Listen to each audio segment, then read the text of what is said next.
Perkenalkan, saya Rosela Agustiana, mahasiswi dari Universitas Pancasakti Bekasi, Fakultas Ekonomi dan Bisnis, Prodi S1 Manajemen, kelas B Malam, dengan NIM 28921501118. Di sini, saya ingin mempresentasikan hasil PowerPoint saya guna memenuhi tugas ujian akhir semester mata kuliah pengantar manajemen. Teori kebutuhan mengenai manajemen. Abraham Maslow adalah seorang tokoh yang terkenal, lahir pada tahun 1943. Ia memiliki sebuah teori yang terkenal dengan teori hierarki kebutuhan atau teori Maslow. Teori ini berisi sebuah gambaran klasik dari motivasi manusia. Teori yang berdasarkan atas asumsi bahwa ada 5 tingkatan kebutuhan atau hierarki kebutuhan dari setiap individu. Kebutuhan tersebut dapat digambarkan sebagai berikut. Yang pertama, kebutuhan fisiologis, yaitu kebutuhan dasar atas udara, air, pakaian, makanan, dan tempat tinggal. Kebutuhan ini sering disebut juga dengan kebutuhan untuk fasilitas dasar hidup. Yang kedua, ada kebutuhan akan rasa aman. Kebutuhan keselamatan meliputi fisik, keamanan lingkungan, emosional, dan perlindungan. Yang ketiga, kebutuhan sosial. Kebutuhan sosial termasuk kebutuhan akan cinta, kasih sayang, perawatan, rasa akan memiliki, dan persahabatan. Lalu yang keempat ada kebutuhan esteem. Kebutuhan ini terdiri atas kebutuhan internal dan eksternal. Kebutuhan internal yaitu harga diri, kepercayaan diri, kompetensi, prestasi, dan kebebasan. Kebutuhan eksternalnya itu pengakuan, kekuasaan, status, perhatian, dan kekaguman.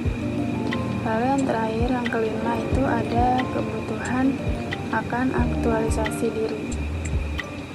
Hal ini termasuk dorongan untuk menjadi apa yang individu mau dan memanfaatkan potensi yang Anda miliki untuk menjadi apa yang Anda cita-citakan. Ini termasuk kebutuhan akan pertumbuhan dan kepuasan diri.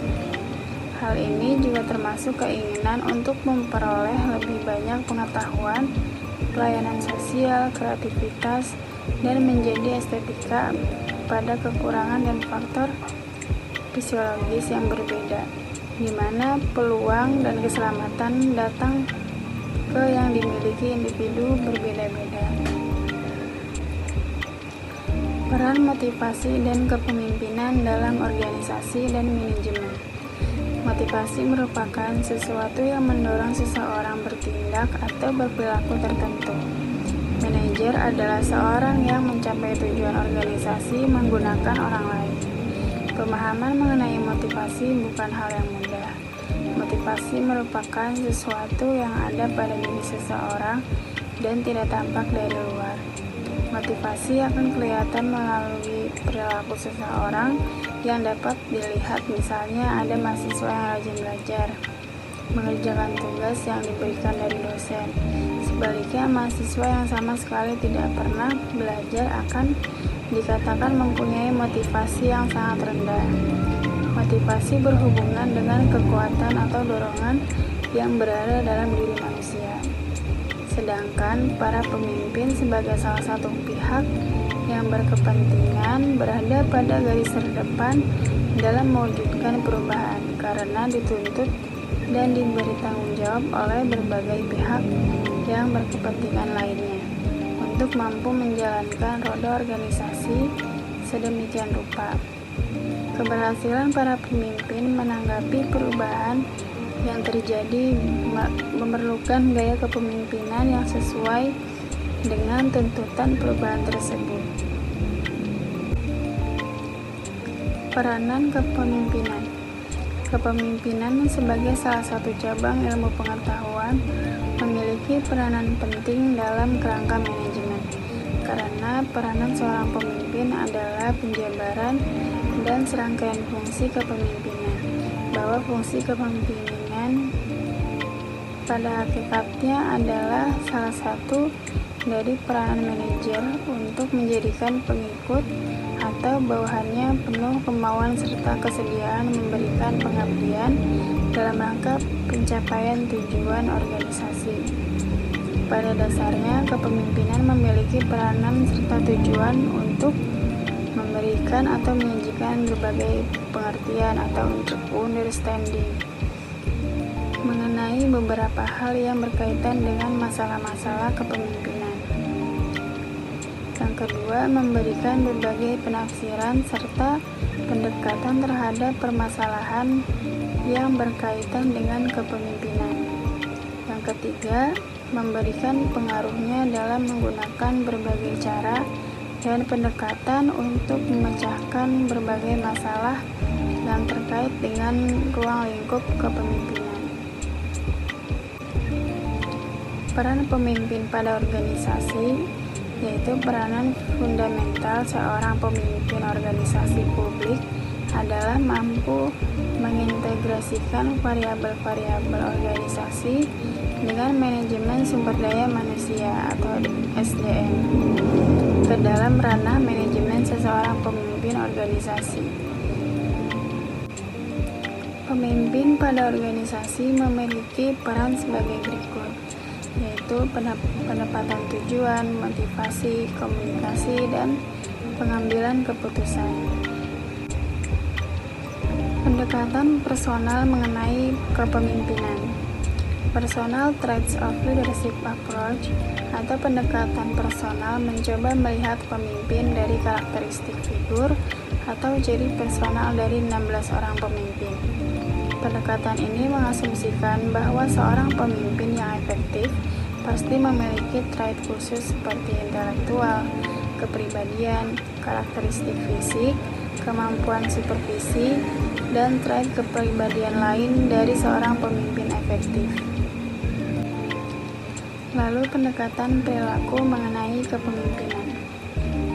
Pendekatan perilaku lebih memfokuskan kepada beberapa tindakan yang dilakukan oleh pemimpin, seperti bagaimana mereka melakukan delegasi, bagaimana mereka berkomunikasi dengan orang-orang, serta bagaimana mereka memotivasi para pegawai. Perilaku ini tidak seperti faktor personal, dapat dipelajari sehingga mereka yang mendapatkan pendidikan atau pelatihan yang memadai mengenai kepemimpinan akan mampu menjadi pemimpin yang efektif. Pendekatan perilaku mengenai kepemimpinan memfokuskan dua aspek, yaitu fungsi-fungsi kepemimpinan dan gaya kepemimpinan. Selanjutnya, pendekatan kontingensi mengenai kepemimpinan. Pendekatan kepemimpinan yang mempertimbangkan situasi yang dihadapi dinamakan sebagai pendekatan kontingensi, di mana secara sederhana pendekatan kontingensi memandang bahwa gaya manajemen dan gaya kepemimpinan yang akan memberikan kontribusi positif bagi organisasi sangat beragam dan sangat ditentukan oleh keragaman situasi dan keadaan yang dihadapi oleh organisasi tersebut dari waktu ke waktu. Perspektif kontemporer mengenai motivasi.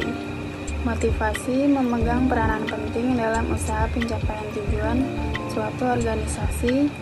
Sehebat apapun rencana yang telah dibuat oleh manajemen, apabila dalam proses aplikasinya dilakukan oleh orang-orang atau karyawan yang kurang atau bahkan tidak memiliki motivasi yang kuat, maka menyebabkan tidak terrealisasinya rencana tersebut. Ada 5 perspektif kontemporer mengenai motivasi.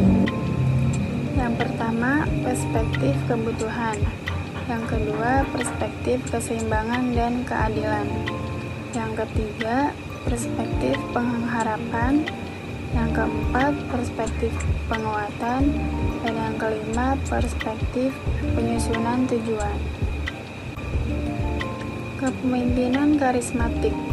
Kepemimpinan karismatik adalah bagaimana cara seorang pemimpin berkomunikasi dengan membangkitkan empati dan emosi yang kuat pada orang-orang sekitarnya.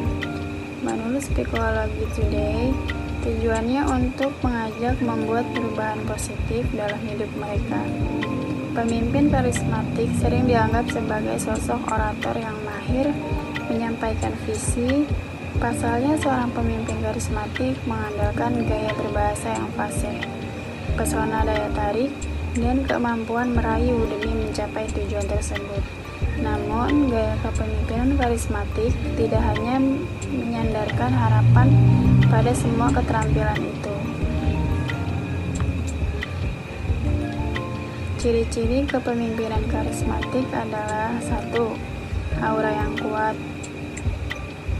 2. Keterampilan menjalin koneksi.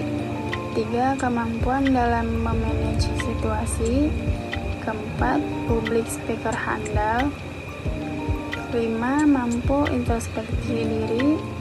Yang keenam, tekad dan ulet. Dan yang ketujuh, rendah hati.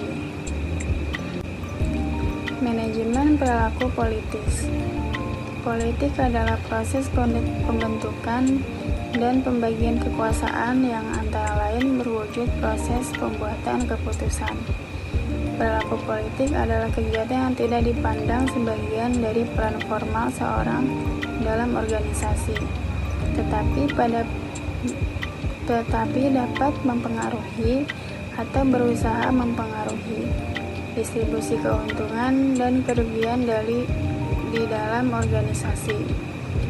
Perilaku politik yang sah atau legitimate political behavior adalah politik sehari-hari yang muncul dengan wajar.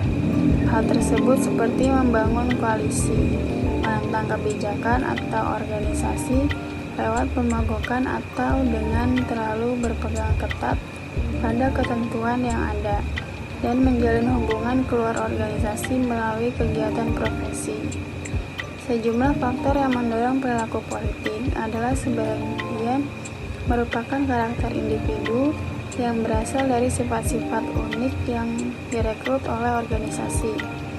Sebagian lainnya adalah hasil dari kultur atau lingkungan internal organisasi. Kegiatan politik didefinisikan sebagai kegiatan yang tidak disyaratkan sebagai bagian dari peran formal seseorang. Sekian yang dapat saya sampaikan dari mata kuliah pengantar manajemen. Semoga yang saya jelaskan atau yang saya paparkan dapat dipahami dan bermanfaat. Kurang lebihnya mohon maaf. Wassalamualaikum warahmatullahi wabarakatuh.